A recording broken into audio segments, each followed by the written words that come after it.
Hi, I'm Jonathan Hayfitz, and welcome to Law and Film, a podcast that explores the rich connections between law and film. Law is critical to many films. Films, in turn, tell us a lot about the law. In each episode, we'll examine a film that's noteworthy from a legal perspective. What legal issues does the film explore? What does it get right about the law, and what does it get wrong? And what does the film teach us about the law and about the larger social and cultural context in which the law operates? Our film today is Never, Rarely, Sometimes, Always, a 2020 film written and directed by Eliza Hittman.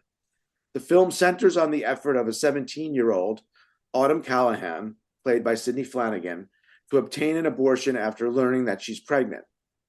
As Autumn travels from her small town in central Pennsylvania to New York City, where she seeks to obtain the abortion, Autumn's accompanied by her cousin Skylar, played by Talia Ryder, and must navigate a series of obstacles and persevere in what is ultimately a traumatizing experience. The film was made and released in what we might now call the twilight of the Roe Casey era, the period since 1973 where abortion had been recognized as a constitutional right in the United States.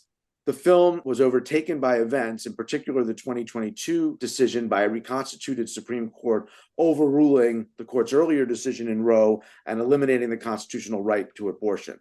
Yet, in a sense, the film's exploration of the obstacles to abortion, even in states where it remains legal today, makes it as relevant, if not more so, for understanding the state of reproductive freedom in America. Our guest today to talk about the film and about some of the larger issues around abortion is Alexa Kolbi-Molinas. Alexa is Deputy Director of the Reproductive Freedom Project of the ACLU, where she's worked since 2007. In 2021, Alexa argued before the U.S. Supreme Court in Cameron v. EMW et al., a case concerning an 11th-hour attempt by Kentucky's Attorney General to reinstate a prohibition on the standard abortion procedure after 15 weeks. Alexa was also lead counsel in Robinson v. Marshall, a challenge to Alabama's total abortion ban, and Ryder v. Camacho, a lawsuit to restore abortion access to people in Guam. Alexa has also litigated a range of other reproductive rights issues in state and federal court, from trial through appeals, from bans on abortions based on gestational age, method, or reason for seeking abortion to minors' access to abortion, so-called fetal personhood ballot initiatives, restrictions on Medicaid coverage for abortion, and religious refusals to provide health care. In addition, Alexa directs the ACLU Reproductive Freedom Project's efforts to improve access to reproductive health services for people who are incarcerated, to defend pregnant persons accused of fetal harm or self-abortion, and to prevent forced or coerced reproductive health care. Alexa is a former colleague of mine at the ACLU when I was there in the National Security Project. It was fantastic to work with her, and it's great to have her on the podcast. Welcome, Alexa. Thank you so much. I'm so excited to be here. So the film Never, Rarely, Sometimes, Always came out in early 2020. It premiered in January 2020 at Sundance and then was released in March 2020. Can you give a little more context of the legal status of abortion then at the time? It's actually a really critical time legally for abortion then. While the law in Pennsylvania and New York, where the movie takes place, the law in those states was stable and remained stable. But what was going on nationwide was really a critical moment. First, you had a wave in 2019 of states passing blatantly unconstitutional total and near total abortion bans. So Alabama, Georgia, Ohio, Kentucky, Mississippi, Missouri, Louisiana, these states had all enacted either total or 6-week abortion bans during 2019. And they'd done so because Donald Trump had done what he had promised, which is to start to put justices on the Supreme Court who had promised that they would overturn Roe v. Wade. So the politicians in these states smelled the blood in the water. And so they started enacting these, again, blatantly unconstitutional. They didn't take effect when they were passed. They were immediately blocked by courts because no court was going to allow them to take effect at the moment. But politicians were hedging their bets. They saw what was coming. They saw how the court was changing. And so they were laying the groundwork. So this is all going on in the background, right? Again, abortion is not banned in any of these states at this point, but you can tell that the tide is shifting. The other thing that's happening is that, between 2011 and then ultimately, Dobbs in 2022, states had enacted nearly 400 restrictions, not talking bans, but just restrictions on abortion, which together all combined to really push abortion out of reach, even though it remained legal, even though it remained a federally constitutional protected right. For people like Autumn, these restrictions pushed abortion effectively out of reach, forcing her, at least, she did have the option to cross state lines fairly close to get somewhere else. But so these are sort of two things that were going on at the same time. You have these web of restrictions that had made abortion all but unavailable for so many people in the country. And then you had the wave of bans that were just starting to take place because we were getting to the point, which ultimately we got to in 2022, where the Supreme Court would overturn Roe v. Wade. So a very pivotal time. And the 2020 period is when, at that point, Trump had put two new I think Gorsuch and Kavanaugh had been already appointed. Yeah. And so then Roberts was the last person that might continue to uphold right to abortion in some form or overrode more gradually. And it's not until Ginsburg dies that fall and exactly by Amy Coney Barrett that you have it. So yeah, it's in that very end. But as you said, the right was under siege. Well, it was all these attempts by red states, anti-abortion states, smelling blood in the water to sort of lay the groundwork for overruling Roe. But even before that, even when Trump took office, the right to abortion had been chipped away at, right, with all of these. Exactly. It was little more than, in name for many people. The fact that it was a right, the words weren't worth that much, more than the paper they were written on for many people. And I had mentioned 2011 before. That was a pivotal date because that was the Tea Party revolution, the so-called Tea Party revolution in many state legislatures. So that prompted yet another wave. And then, it culminates, then we get the bans in 2019. But so 2011 is also, even before Trump, it's sort of a pivotal year in terms of these restrictions that were pushing abortion out of reach for people getting past. What's striking about the film, and just picking up on what you were saying, is Autumn, right? She's in a state where abortion was and remains legal, Pennsylvania, but where there are restrictions. And she's not poor. I think she's sort of, she's from rural Pennsylvania. She's either, working class or sort of like barely middle class. But even she has a very hard time getting an abortion, which just goes to show how difficult it was. I mean, compared to other states like, right, Texas or other states in the South where you've litigated cases where there might be one or two abortion clinics in the entire state and people can't get to them. So it's out of reach. Yeah, I don't know exactly where she was in the state, but there are certainly people who live a far distance, even within Pennsylvania, from clinics. But yes, it's a place where they may be concentrated around Pittsburgh and around Philadelphia, but there are numerous providers. There are restrictions, but nevertheless, it was legal. Yeah, I thought it was very interesting, the scene where she, it seems that she has insurance or she's on her mother's insurance, which certainly a majority of people who seek access to abortion are on Medicaid, not on private insurance. But I thought that was such a great scene. Sorry to sort of go to that specifically, but where she mentions the insurance and then it occurs to her to ask about the explanation of benefits, because this is a real issue for minors. And it's an issue for people who are in abusive relationships or relationships where there's violence and they can't have their partner know that they had an abortion. Now, not all private insurance does cover abortion, but even assuming that it did, some people who have it can't use it. And I thought that was very smart to put that fact in there. Yeah, it's a great detail because if she uses the insurance, then her parents will see the explanation of benefits and they'll know. I mean, which is what basically starts the whole process because it's a parental consent state, which we'll talk about. Exactly. And so she has to get the consent. She doesn't want to do it because she's 17, not 18. Just shows these things. I mean, the film begins with Autumn finding out she's pregnant and she goes to the pregnancy crisis center in her town. I think it was filmed in Shamokin, Pennsylvania, which is in Northumberland County. It's kind of looks like sort of central to Western. And, outside of the urban centers like Philadelphia, Pittsburgh, Pennsylvania gets pretty rural. So she's from this kind of small town, somewhat of a different world than those urban centers. And, it's not a neutral session that she has at the local pregnancy crisis center, right? She's given literature on adoption, shown a video calling abortion murder. So how common are these, I don't want to say subtle, but sort of extra legal maneuvers? I mean, it's extremely common. As soon as in the movie where she walks down the street and opens the door, I thought to myself, there's no way that's a clinic. Like, there's no way she's that. Otherwise, we wouldn't have much of a movie. There's no way that's a clinic. She's walking into a crisis pregnancy center. Oh no. And I think they got it pitch perfect. The organization that they mention that makes that video she's shown, that is a real organization. I've never seen their videos, but the guy in it is a real guy. And we have had people as expert witnesses for the other side in our lawsuits who are the people who make these sorts of videos.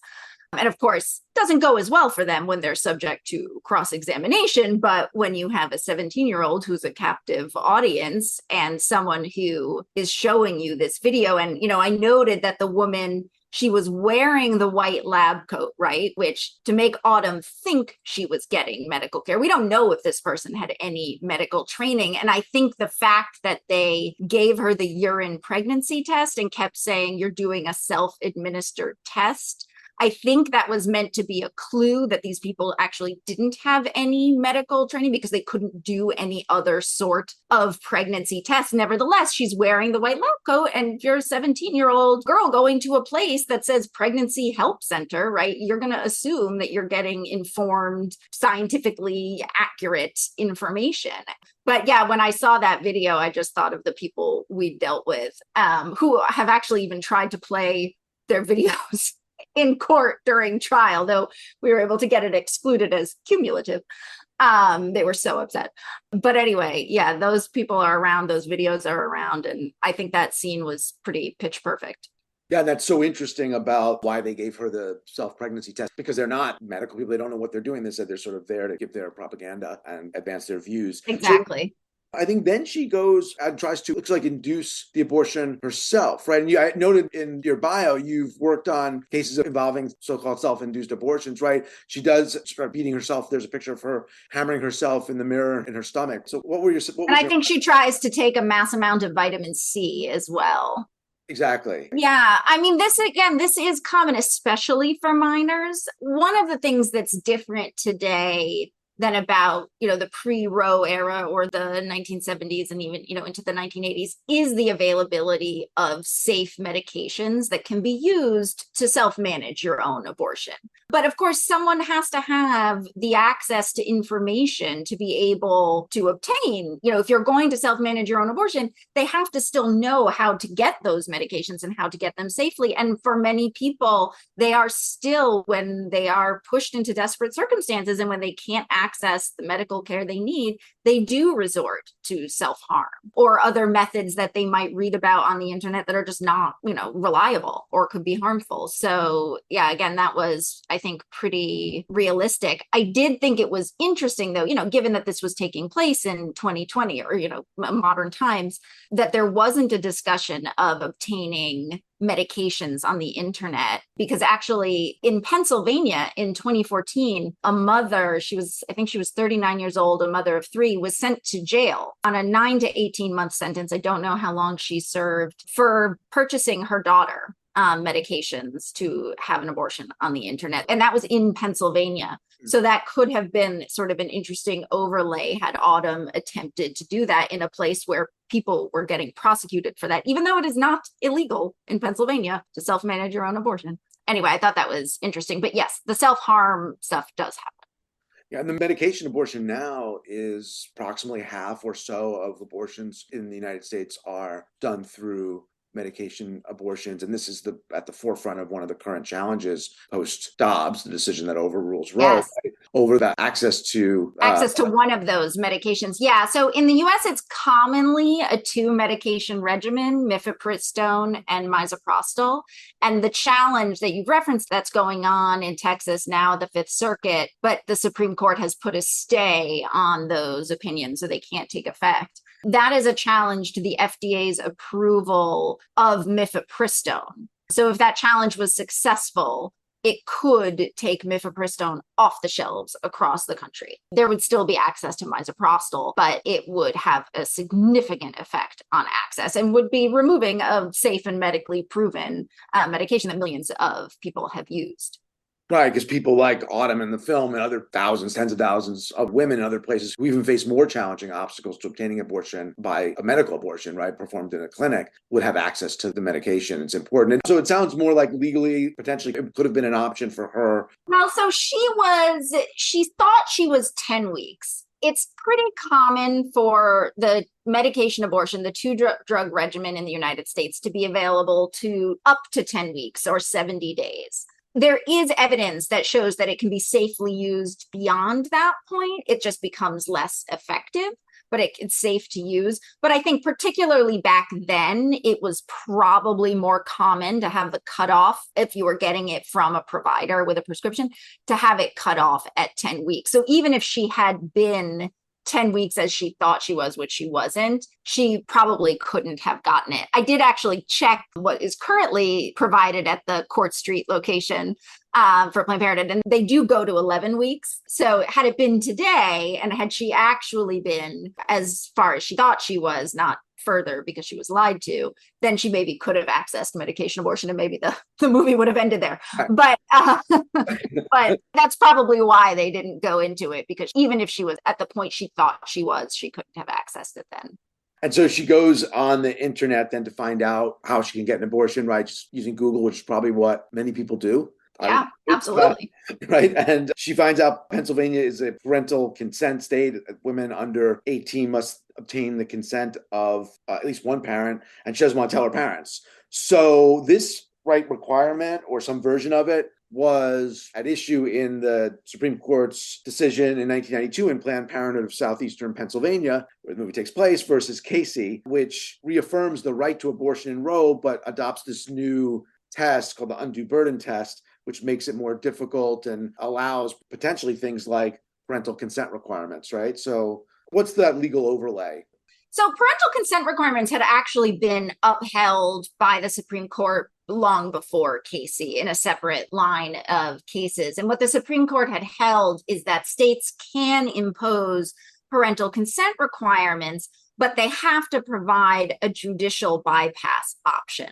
So they have to provide an option for a young person to go themselves before a judge and try to convince the judge that either they are mature enough to make this decision themselves without involving their parents, or even if the judge doesn't think they are mature enough, that it is in their best interests for them to be able to have the abortion without involving a parent. At the time that Dobbs was decided, I think 36 states had some parental involvement requirement. Most of those, I think 27, were consent. Some of the other ones were notification. But in reality, having to notify a parent is often, for all intents and purposes, giving them the ability to consent or not consent, because once they know what you're going to do, they can stop you. But nevertheless, Pennsylvania was a consent state. I think it would have been interesting if they had explored the bypass option. You know, I would imagine that Pennsylvania is a state that actually had a fairly organized system for helping people to get through the bypass, to connecting them. You have a right to a lawyer, but you know, if you're 16 years old, figuring out how to get a lawyer yourself, right, to help you in the process. But I'm sure clinics there would set someone up with, you know, everything they needed to go through the process. But it certainly wasn't the case across the country, and it may not have been the case, you know, in every county. And it really was just, I mean, if you imagine being in that age, in that situation, essentially bringing your own lawsuit and potentially representing yourself to convince a judge that you should be able to have an abortion. And, you know, minors would be interrogated sometimes by judges about their sexual activity, about their grades, about their extracurricular activities. If they were really, really, you know, put together, then that could be used against them to say, like, well, you seem very responsible. I think you'd be able to, you know, have a child. Or if they weren't, if they, you know, were getting bad grades and had gotten in trouble in school and weren't involved in a sport, then, well, you're not mature enough to make this decision. I think the fact that if you are a minor who can get yourself into a courtroom in order to say, I am not ready to be a parent, that should be irrefutable evidence that you are mature enough to make this decision yourself. And there are places around the country where, especially small towns, I mean, you imagine trying to do this also if you live in a small town. What if you have family who works or neighbors who work at the courthouse?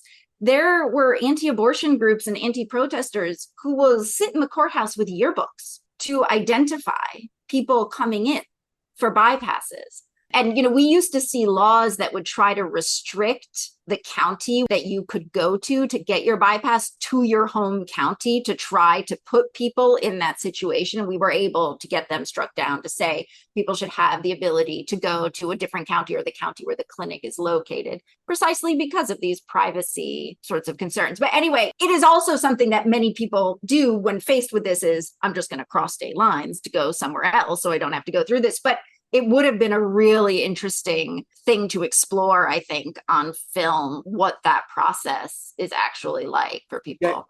Yeah, I mean, so if Autumn scrolls down a little bit more and says, wait a minute, there's a bypass, it would be just like another, as you're saying, exploration of the way that undue burden standard of Casey operates and the challenges of getting the bypass. Right. So, and back to Casey. So, the parental consent laws had been established prior to Casey. But then what we did have in Casey is this, and, she is in Pennsylvania, and Casey was about an omnibus, set of abortion restrictions out of Pennsylvania. At the time Casey was being decided, people were expecting another Dobbs. People were expecting that Roe was going to be overturned. The last Supreme Court decision that had come out in 1989 in Webster, there were at least 4 justices who had indicated their readiness to overturn Roe, even though the question wasn't presented to them in that case. And then you have Casey. So that's what people were expecting to happen. It isn't. And instead, the underlying right in Roe was affirmed, but the test and the standard, the trimester framework and the strict scrutiny standard, which was applied because if it's a fundamental right, then it gets usually protected by strict scrutiny. That was thrown out and it was replaced by the undue burden test, which said that an undue burden is a law that has the purpose or effect of placing a substantial obstacle in the path of a woman seeking pre-viability abortion. And what it did was allow courts to give so much more weight to the state's interests in restricting abortion that then just sort of led to the floodgates opening for all sorts of restrictions that would have been struck down under strict scrutiny to be permitted under the undue burden test.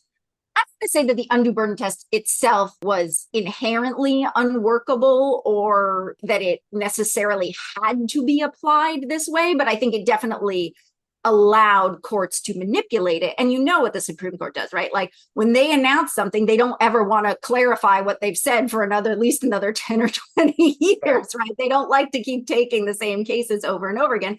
So they issue this test. And then it's not until 2016 and the whole woman's health decision that we finally get more clarity as to how the undue burden test is to be applied.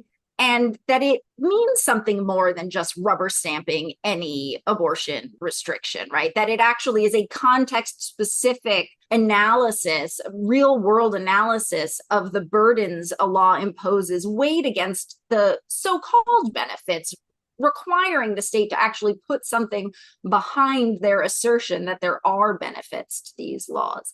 But, for such a long time, between 1992 and 2016, the way the undue burden test was, I think manipulated by courts that wanted to, manipulate it. It was just used to rubber stamp any restriction. And so you and your colleagues at Reproductive Freedom Project and other lawyers doing similar work spent better part of those decades just trying to knock down whatever restrictions were put up under the undue burden test. It opened the door for states or allowed states or states use this opportunity, anti-abortion states, to come up with all kinds of restrictions as a means to prevent a woman from choosing to terminate. Yeah, as a means to push abortion out of reach without saying that they're banning it. That's really what it allowed.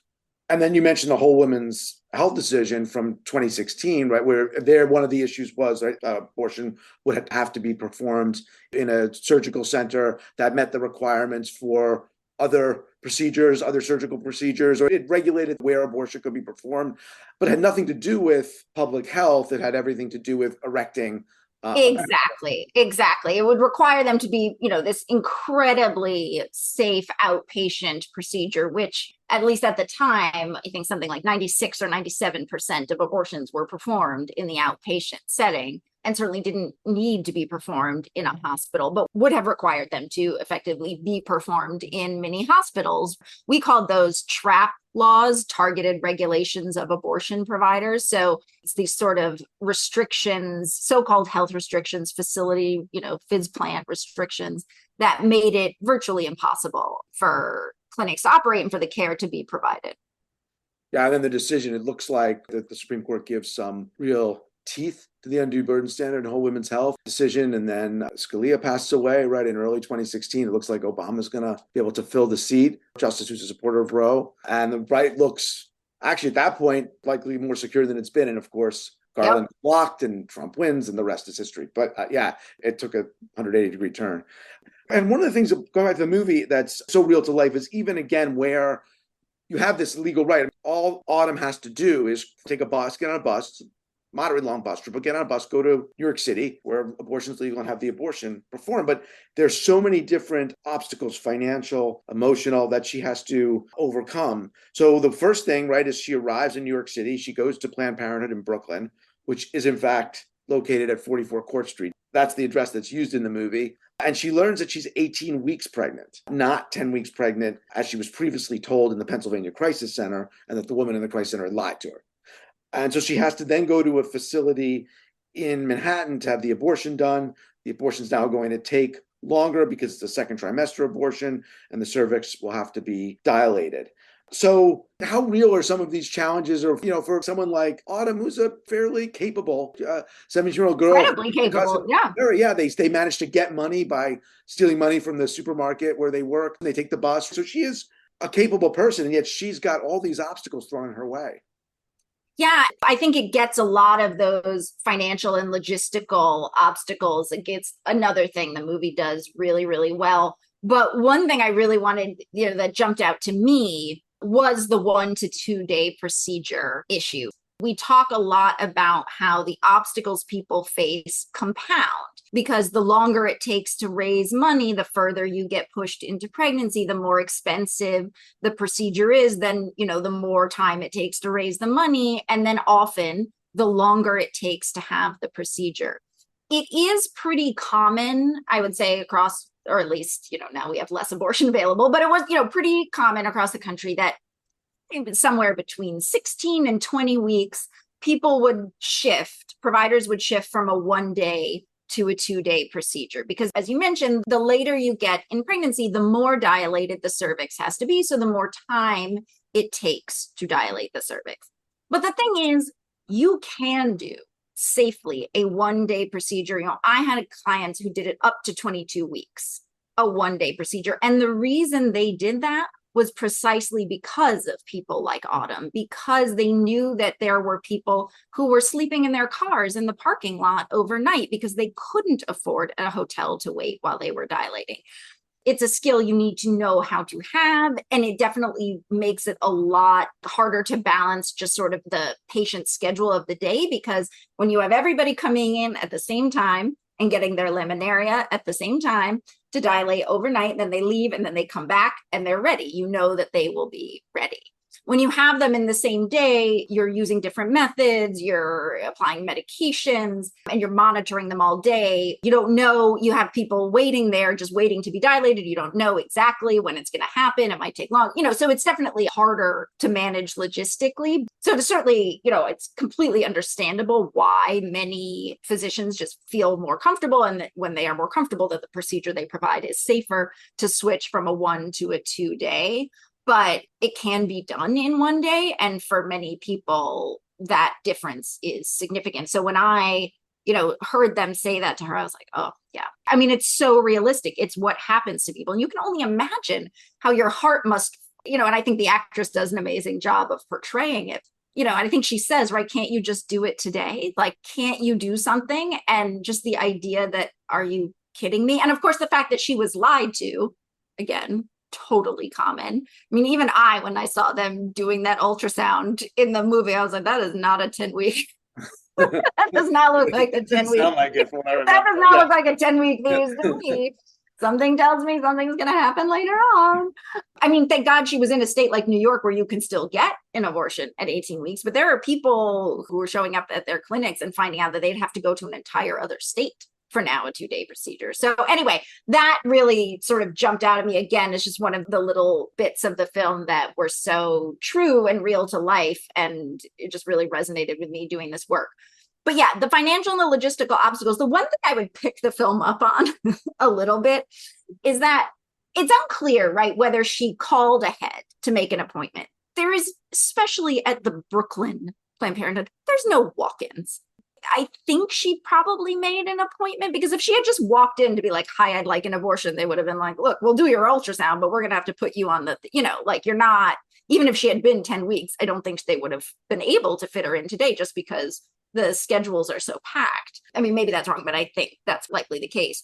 And usually when you call, especially at Planned Parenthood, they will do such a good job of telling you about the financial options that are available. Like someone would have offered her, prepaid card, or that will reimburse you for the bus ticket. Someone would have told her in advance. I know that they offer the lodging assistance while she's there, and she's sort of like, no, I'm fine, which people do.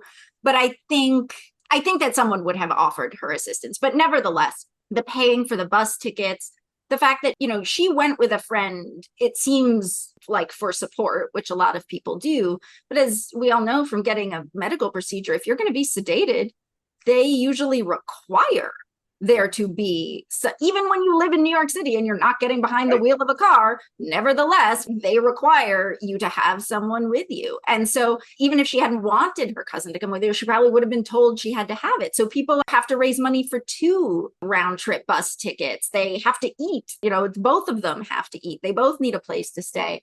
And then they're young, so this didn't really go into it, but people have childcare costs if they have to leave the state to get medical care. There's not just lost wages, but likely lose your job. If you have a job where you don't have guaranteed paid sick leave, and especially most people are not inclined to have to explain why they need to take 1 to 2 to 3 days off, you lose your job. And then there's the need, just all the logistical hurdles if you have to hide from other people what you're doing. It seems like Autumn, her family was pretty neglectful of her, so she was able to slip out without people noticing. But for other people, that's also really difficult, and then adds to the delay because you have to figure out a way to be able to leave the state for 2 to 3 days. I mean, if you have a child, you can't just be like, peace out, I'm going to be out of state for 3 days and not have everyone know why. And so even for Autumn, it's complicated with no childcare. They have to get out of the job. And I think it's going to be overnight. Her and her cousin, they work as clerks, check out people in supermarkets. They could lose their job. What happens if someone's not able to get their cousin or friend or someone to go with them? Will the abortion clinics provide someone to take them back because they won't let them leave? Or how does that work? No, I don't think, I've never heard of that. I think there are options to have, I'm not sure this is an option at 18 weeks. Earlier, you can have an option to have it without sedation. And so that is often what people have no choice but to do. But I think at 18 weeks, I don't think you have the option to not have some sedation. Now, I think there is a movement, and I think it's not just in abortion. I think there is a movement to recognize, especially if you are not driving, like this just bothers me. I can get in a taxi. I'm fine, right? Like I've been in the recovery room. I'm fine. And so I think there is a movement in medicine to sort of recognize people's life circumstances. And especially if you're not driving, maybe we can relax those requirements. But as far as I know, I've never heard of people being assigned to be their escort, especially they would just be taking them to Port Authority and then just being like, peace out. Yeah, so it's like another challenge.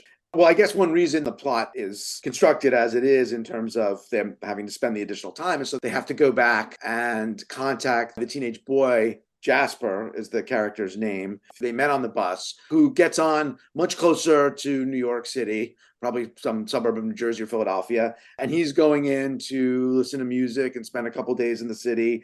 He's more affluent, more worldly, and definitely more carefree. And he's intent also on picking up I think in particular Skylar, the cousin. I mean, it's interesting too, because they're all from relatively the same, the Northeast, same kind of geographic area, but they're kind of operating in different worlds. I don't know. It struck me as like one of the really good things about the movie and the way that this character was used, and also to sort of show their dependence on and vulnerability to men, and what Skylar has to do with this guy in order to butter him up to get the extra money to get back. Most girls have met a Jasper in their life. That's for sure. And I thought that, the character was just written and played so well. I knew someone had told me about the character and that storyline before I saw the movie. So I'd sort of saw the like quiet menace that was, developing, because I knew what was going to happen. But I think it just played it so well, right? Because I don't want to say subtle, because when you're the girls, you know exactly what's happening. It's not subtle at all. But nevertheless, it's not this just sort of overt cartoon villainy of violence. The coercion is, which, I think is just real life. The coercion manifests itself in a little more subtle way, even though, again, it's obvious to everyone who's experiencing it. But what it really illustrated to me, we would always talk in this work about how people will walk over hot coals to get the care they need.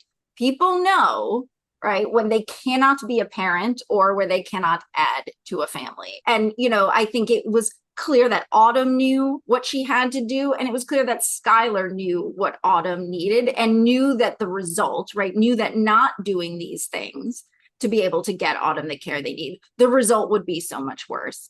And just to tie it to the legal questions and the legal issues, one of the real problems with the undue burden standard and the way it had been interpreted and applied is that it essentially required substantial obstacle to be outright prohibition, impossibility, not just a burden that is undue.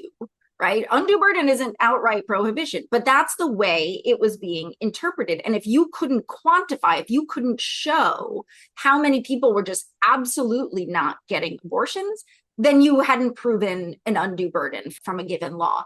I mean, yes, certainly there were always some people who didn't get the care they need, but you also see what people went through to be able to get the care they need. And the courts just didn't care, right? Like the experience that Autumn went through wasn't in any way reflected by how the undue burden standard was applied, because all they looked at the outcome. She got the abortion. Therefore, she was not unduly burdened. And so it just erased the real life experiences that people went through to get the care they need. So to me, when I saw, again, playing out everything we know, everything that happened in the movie is the thing we know that happened and happens to people trying to access abortion care. It was just illustrating again to me how difficult it was to work under that standard, not because I think that was a correct way of reading it, but that was the way it was being applied. And you see what people do. They will walk over hot coals. Their family members will go through hell. They will do what they need to do, and so that they can get the care they need. And then the courts were telling us, well, then I guess you're not experiencing an undue burden. I mean, and even someone like Autumn in the film, what she has to go through, and even someone like her, right, who it seems initially kind of like it's not going to be that hard. I'll just get a bus. I'll take a little extra money. I'll go to New York. I'll get it done. My cousin will come with me. She understands, and we'll get back the next day. But it turns into this odyssey. Yep. I mean, the director is from the area, and she does a great job, I think, at portraying some of the kind of seedier sides of New York and capturing the Port Authority bus terminal late at night, having to spend the night riding the subway. She's done another film called Beach Rats, which deals with this teenager who's coming out from a conservative part of deep Brooklyn, we might say, and captured Coney Island area, and captures that really well. So she's really got, as a fellow New Yorker, I think can appreciate how well she kind of nails this experience of having to survive late at night in New York. And unlike Jasper, he's just there to see music. And it's interesting, too, they can't tell him, right? I mean, he's probably pro-choice, right? He's probably not someone who's anti-abortion. He looks like he's from a blue suburb, but they won't tell him. And it's interesting, they don't say, hey, look, can you do us this favor, right? And it's interesting that they don't feel comfortable.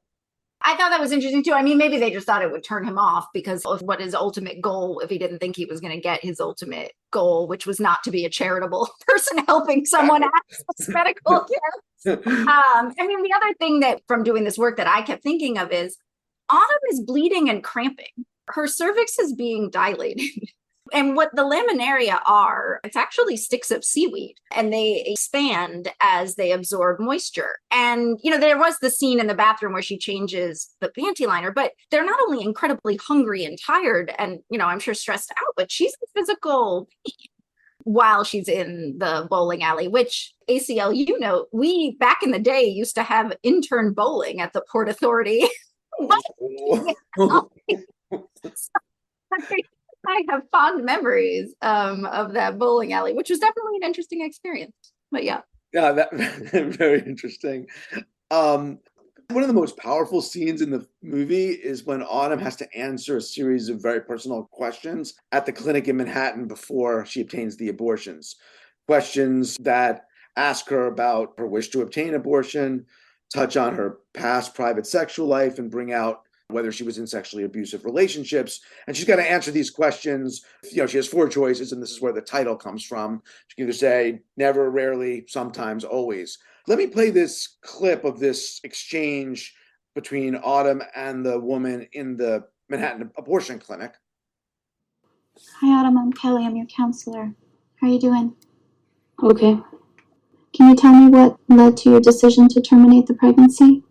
I'm just not ready to be a mom. That's totally fine. Whatever your decision is totally fine as long as it's yours. Is there anyone who's pressuring you to be here today to terminate this pregnancy? No. Okay. I want to spend a few minutes talking with you about your relationships, okay? Because they can affect your health. Did you know that? No? All right. So I'm going to ask you some questions. They can be really personal, and all you have to do is answer either never, rarely, sometimes, or always. It's kind of like multiple choice, but it's not a test. Okay. Okay?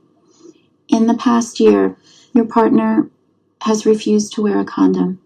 Never, rarely, sometimes, always. Sometimes. Okay. And your partner messes with your birth control or tries to get you pregnant when you don't want to be. Never, rarely, sometimes, always. Never. Okay. Your partner has threatened or frightened you. Never, rarely, sometimes, always. Why are you asking me this? I want to make sure that you're safe. Your partner has threatened or frightened you. Never, rarely, sometimes, always. Rarely. Okay. Your partner has hit you, slapped you, or physically hurt you. Never, rarely, sometimes, always. Has your partner ever hit you, slapped you, or physically hurt you? Is someone hurting you? It's okay. It's just a couple more questions, all right? Your partner has made you have sex when you didn't want to. Never, rarely, sometimes, always. It's okay. I want to make sure you're safe, and I want to help you if I can. I have just one more question for you, okay, Autumn? Has anyone forced you into a sexual act ever in your lifetime, yes or no? Yeah. Okay. Do you want to tell me about it? No. It's okay.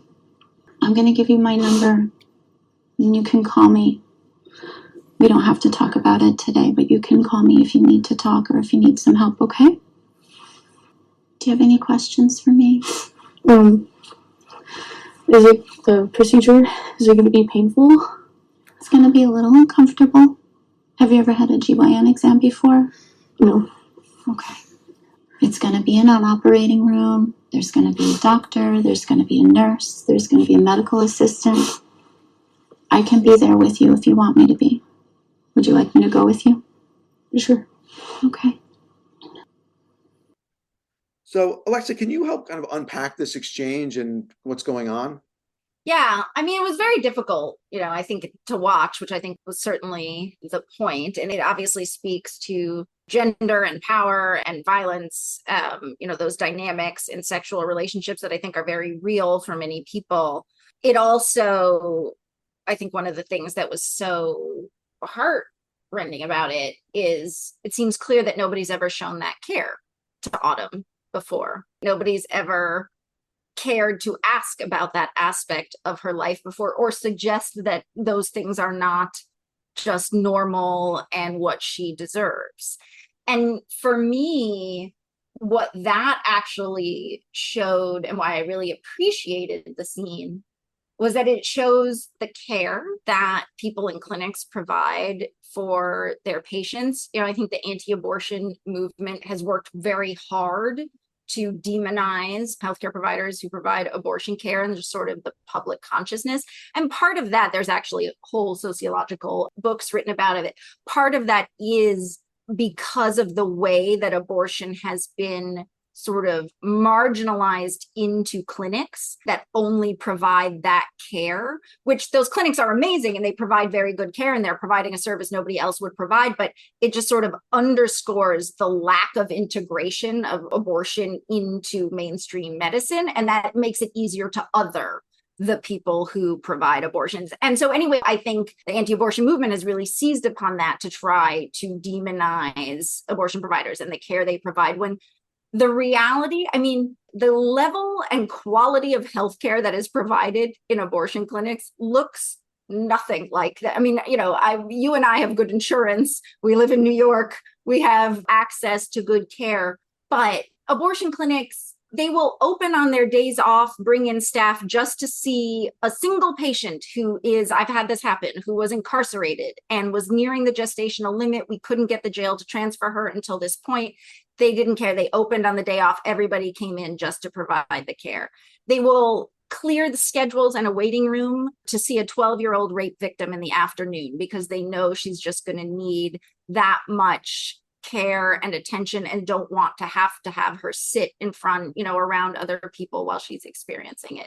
They register people to vote. They provide you gas cards. They provide on-site childcare. They bring in clergy. There are clinics that will bring in clergy if that's something you want. They have meditation rooms, journaling, right? Like this, just like the comprehensive wellness that they do, and they're doing it while under, such tremendous legal siege and facing in many parts of the country real threats of violence for the work that they do. And so all of that, to me, that's what I am thinking about when I see this social worker talking to Autumn and caring about this aspect of her life, which nobody has ever cared about before. And technically is not medically necessary, right? It doesn't change how the procedure is going to be provided, but it showed an interest, a desire to help the whole person and to give her access. We don't know if she ever takes them, right?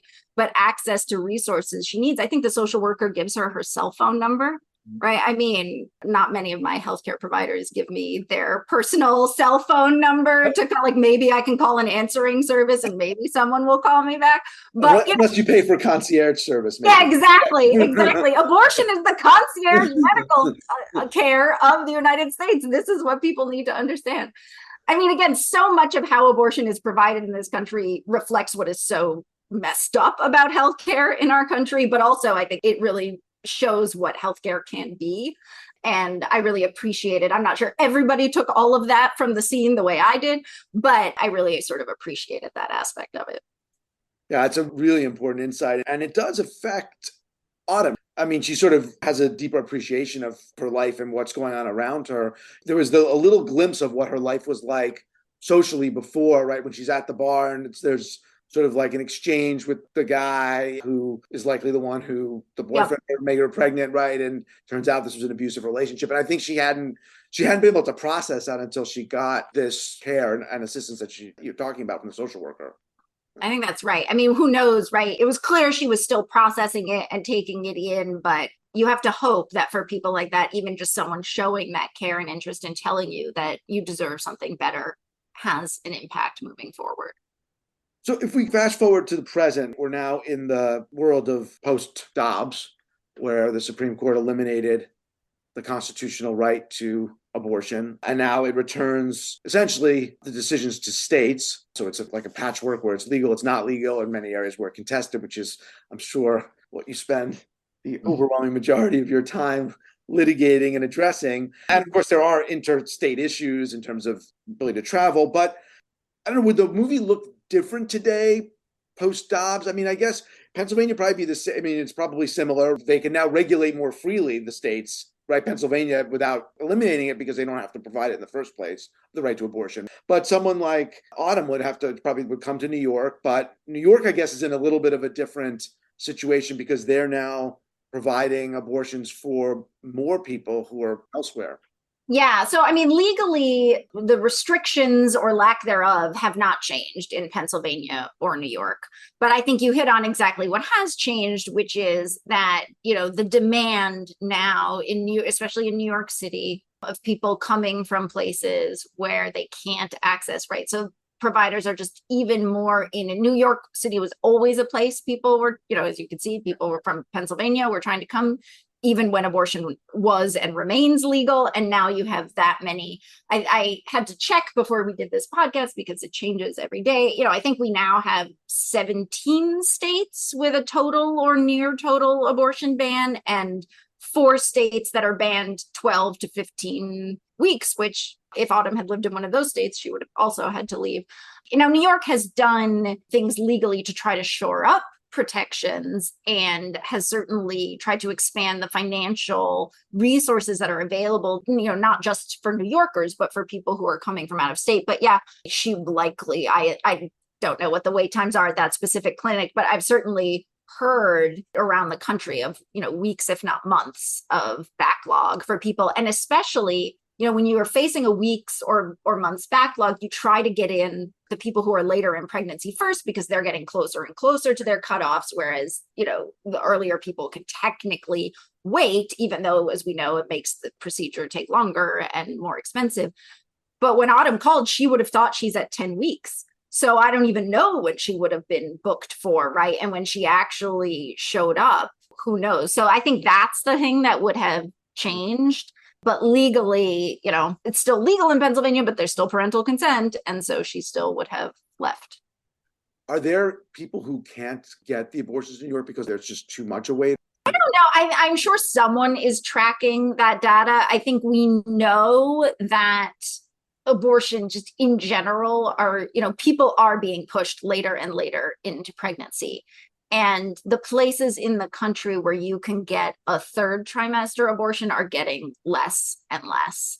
And those places are even more under siege in terms of just working at and beyond capacity to try to provide care. Again, it's the compounding cycle. And so it definitely is getting worse. I don't know information on how many people are getting turned away from New York because they're too late, but I think eventually that's going to start happening more and more. The director of the film, Eliza Hittman, said she began working on the story back in 2012 after learning about the death of a 31-year-old woman living in Ireland, Savita Palapanavar, who died due to the failure to perform an abortion. The woman was miscarrying, and the standard of care was to perform an abortion, but it wasn't performed due to Ireland's constitutional ban on abortions at the time. And she died as a result due to various medical complications. So this is in 2012, and Eliza Hittman didn't think she could get funding for a feature film in Ireland at that stage of her career. So the project's kind of put on the back burner, and she returns to it in 2018, right? So that's the year Ireland, in a referendum by the public, votes overwhelmingly to remove the long-standing constitutional ban on abortion. And that was Ireland, right? And so they've now eliminated their constitutional ban on abortion. At the same time, the right to abortion in the U.S. is under assault, as we talked about earlier, following the election of Donald Trump and his appointment of new justices in the Supreme Court, which ultimately leads a few years later to the overturning of Roe. Can you talk a little more about the place we're at in the United States with abortion now and what the future might look like? I can certainly talk about where we're at. So as I mentioned, right, I think we now have 21 states with total, near total, or significant restrictions by gestational age alone on abortion access. So nearly half the country.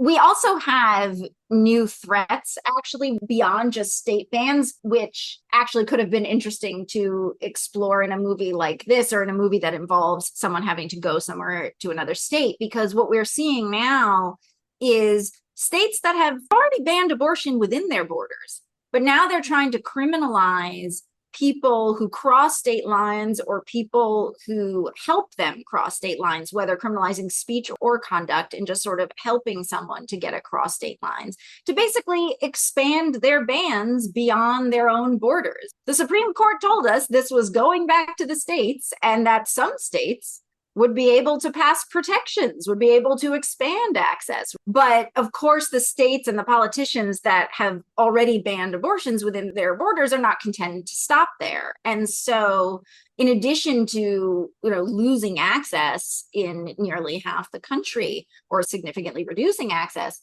we're now seeing people who are trying to get to places that are legal, who are under threat. When we have 2 lawsuits now, one in Idaho and one in Alabama, about these sorts of cross-border threats to protected speech and conduct relating to the right to travel. So that is certainly another sort of place where we're at.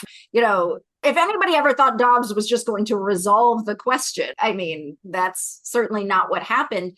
And it hasn't resolved the question in federal court, because all of these sort of cross-border cases and issues that I'm talking about, we're bringing them in federal court. They're federal constitutional issues. But we are also, of course, going to state courts and utilizing state constitutions where we can. That's actually not like a post-Dobbs thing for us in the abortion rights movement. We've been utilizing state courts and state constitutions really in sort of systematic way since 1980, because that's when the Supreme Court in Harris v. McRae upheld the Hyde Amendment, the ban on the use of federal Medicaid funding for abortion. And so we started going to state constitutions. And I think there's something now like 17 states where state Medicaid has to cover abortion. We also did it with parental involvement laws, actually. There are states where we have used state constitutions to strike down the sort of parental consent laws that are at issue in Pennsylvania under state constitutional theories. So we are fighting the sort of expansion of these state bans across border. I would say either states trying to impose their laws on other states, or to just really force people from their states to basically carry the laws of that state around on like a backpack wherever they go, right? You're from Alabama, but if you go to Georgia, somehow still you're bound by Alabama's ban. So we're dealing with that, but then we are also going to state courts and using state constitutions to shore up protections to expand access. The other thing we're seeing, which is not litigation related, but I think is equally, if not more important, is the political backlash to Dobbs. In the last round of elections, abortion won big at the ballot in places like Kansas, Kentucky, Montana, Michigan. We're going to see another initiative on the ballot to establish constitutional right this November in Ohio. This is going to keep happening. Abortion wins when you ask the people what they want, and when you ask them whether they want this care to be legal. We know that from polls, and we know that from what happens at the ballot. And I think what it also shows, especially in terms of what you asked what the future might look like, we often think about the intersection of reproductive rights and the First Amendment, or, the similarities between accessing reproductive health care and gender affirming health care, all of which are true. But the intersection between voting rights and the right to abortion, I think, is all the more salient now, because when people have a chance to vote on it, abortion wins. And the only way they can stop that is by, restricting and diluting and making it difficult or impossible for people to meaningfully vote. So that is, the ability for us to continue to protect and expand abortion rights in this country is so inextricably linked with the right to vote. That was always the case, but particularly now. And that's what happened recently to some extent in Ohio, right? With the proposed amendment to the Constitution, which would have made it more. Oh, yeah. So what they tried to do before, so we have the constitutional right to abortion question will be on in November, and they are so afraid of having that go to a vote in Ohio. They are so afraid of that they tried to pass an initiative. They tried to get people to vote basically to restrict their own democratic power, but they tried to pass an initiative that would heighten the threshold of votes required to enact laws by initiative. So yeah, and that was very resoundingly rejected by the people who, shocked, did not want to vote to restrict their own power. So yeah, that just shows you how scared they are.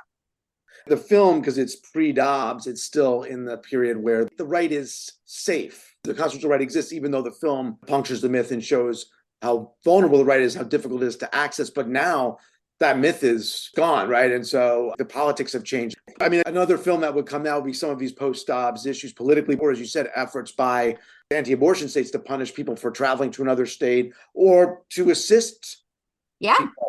Either that or through private civil lawsuits like the SB 8 case in Texas. Exactly, that too. Well, Alexa, it's been so great to have you on Law and Film and to discuss this movie, Never, Rarely, Sometimes, Always, which is as timely, if not more timely than when it came out in 2020. So thanks again, and wish you the best in your ongoing work to protect this right. Thank you so much. It was so much fun to be able to talk about this with you. Thank you.